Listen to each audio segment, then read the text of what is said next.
दिल्ली सरकार की योजना 2500 रुपए महिलाओं के खाते में आएंगे। इस पर महिलाओं ने क्या कहा, ये भी जानेंगे इस रिपोर्ट में, क्योंकि 2500 रुपए लेने के बाद महिलाएं क्या खुश हैं या इससे हटकर मांग सरकार से कर रही हैं।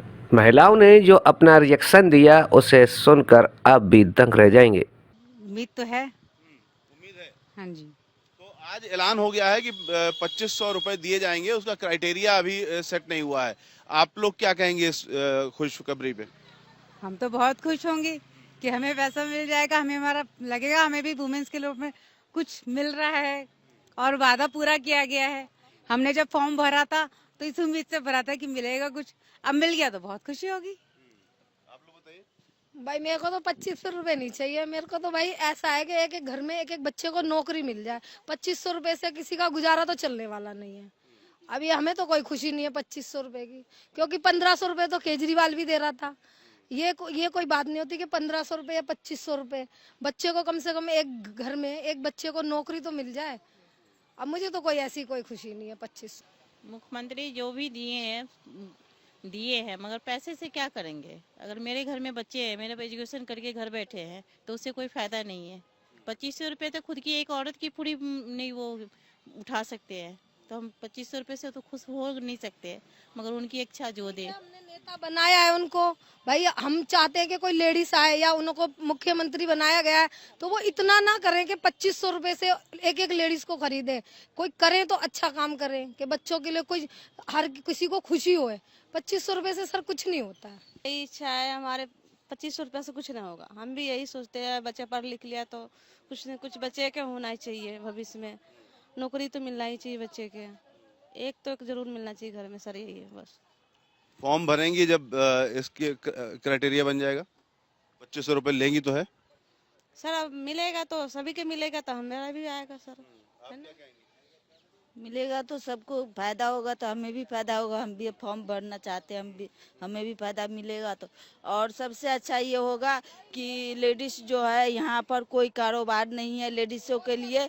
लेडीज कोठी में जा कर के बर्तन भांडे के काम करती है और कोई काम नहीं है लेडीज़ों के लिए। सब लेडीज़ खाली बैठी रहती है अपने अपने घरों में, और आदमी लोग पति लोग हैं वो थोड़ा बहुत काम धंधा जो भी मिलता है वो करके आते हैं। लेबर मजदूर जो भी होता है वो करके आते हैं, उससे गुजारा करते हैं। हमारे बच्चे सरकारी स्कूलों में पढ़ने के लिए जाते हैं। हमें भी इच्छा है कि हम भी अपने बच्चों को अच्छे स्कूल में पढ़ाएं और हमारे मतलब हमारे घर के परवरिश हो, क्योंकि और सब पूरे समाज को लोगों को मिले सुविधा मिले, क्योंकि लेडीज हम खुद काम करके खाना चाहते हैं।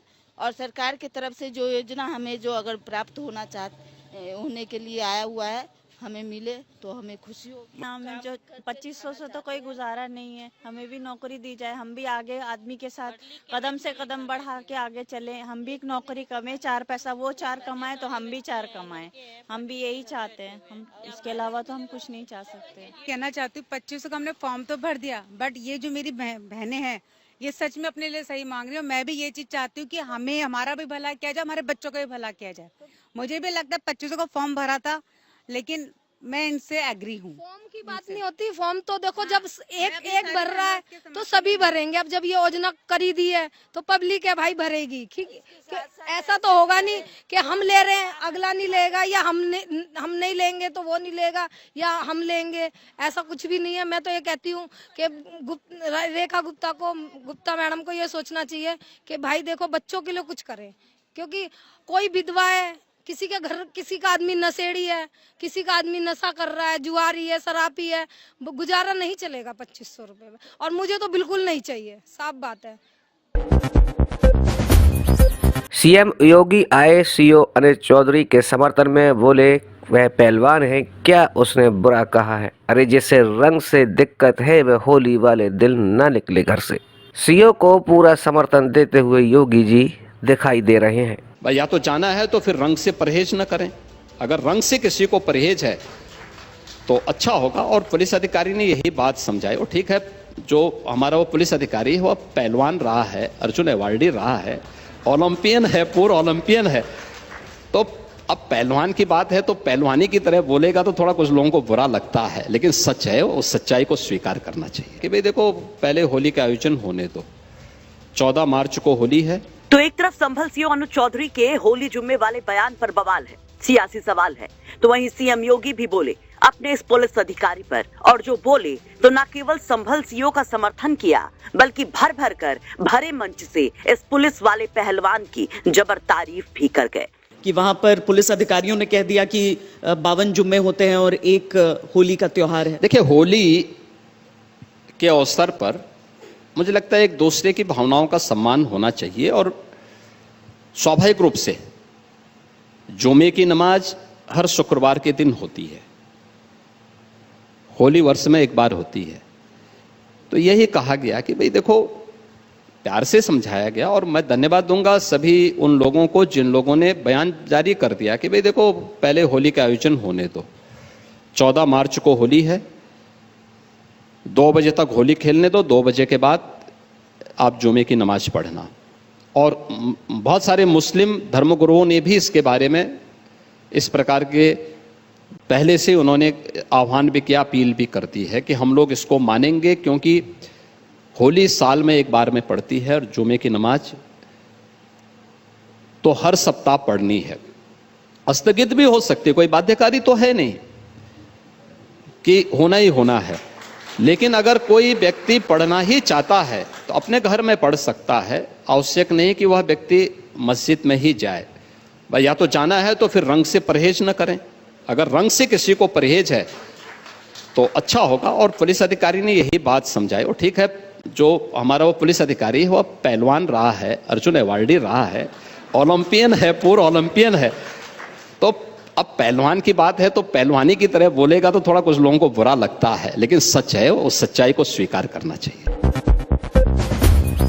सांसद संजय सिंह ने कहा कि नाम बदलने से क्या होता है या प्लेट बदलने से होता क्या है। उन्हीं मुगलों की इमारतें विदेशी पर्यटकों को दिखाते हैं या विदेशी मेहमानों को दिखाते हैं। सुनिएगा क्या कहा संजय सिंह ने। जितने भी राष्ट्रपति आते हैं उनको आप कहते हो जाके ताजमहल देखो, ये सबसे अच्छा हमारे यहाँ बिल्डिंग बना हुआ, किसने बनवाया उसको? मुगल शासक। तो उसको जिस दिन तोड़ना हो उस दिन तारीख हमको भी बता देंगे, हम भी फावड़ा उड़ा लेके चलेंगे उनके साथ। फिर आ जाइए लाल किला, ये किसने बनवाया? शाहजहां ने बनवाया। हर 15 अगस्त को भारत के जितने भी प्रधानमंत्री हुए वो जाके वहां पे भाषण देते हैं। जिनके शासनकाल में जलियांवाला बाग कांड हुआ, उनकी क्रूरता पे भाजपा का एक भी नेता नहीं बोलता, एक भी नेता। क्यों? क्योंकि ये अंग्रेजों के दलाल थे, इनके पुरखे। आरएसएस के लोगों ने अंग्रेजों की दलाली की है। इसका मतलब वो अपनी देशभक्ति प्रदर्शित करना चाहते हैं। अच्छी बात है, उन्होंने मुगल क्रूर शासकों के खिलाफ आवाज उठाई, लेकिन फिर दूसरा पक्ष मोदी जी का यह है कि जब अमेरिका से उनका दोस्त राष्ट्रपति ट्रंप आता है तो उसको वो ताजमहल देखने के लिए भेजते हैं। किसने बनवाया ताजमहल? शाहजहां ने, मुगल शासक था। ओबामा को ताजमहल देखने के लिए भेजते हैं, किसने बनवाया? शाहजहां ने, मुगल शासक था।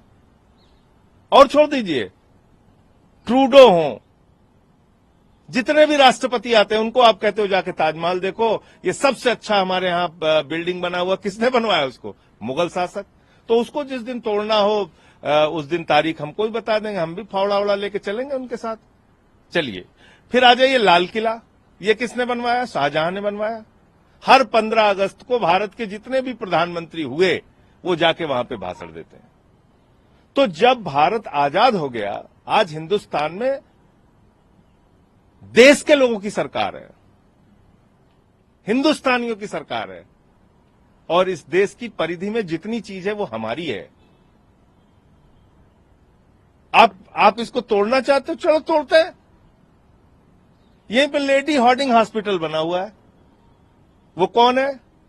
लॉर्ड हार्डिंग, जो वायसराय था भारत का, उसकी पत्नी के नाम पे लेडी हार्डिंग हॉस्पिटल बना हुआ है। अब आप मुझे बताइए कि अंग्रेज क्रूर शासक जिन्होंने 200 साल तक हिंदुस्तान को गुलाम बना के रखा, जो शहीद आजम भगत सिंह को फांसी पे चढ़ाते हैं, शहीद सुखदेव, शहीद राजगुरु, शहीद अशफाकुल्ला, शहीद रोशन सिंह, शहीद राजेंद्र दहड़ी, शहीद खुदीराम बोस, शहीद प्रफुल्ल चाकी, कितने नाम लूं? हिंदुस्तान के लाखों क्रांतिकारियों को जेल में भर भर के सड़ाते हैं।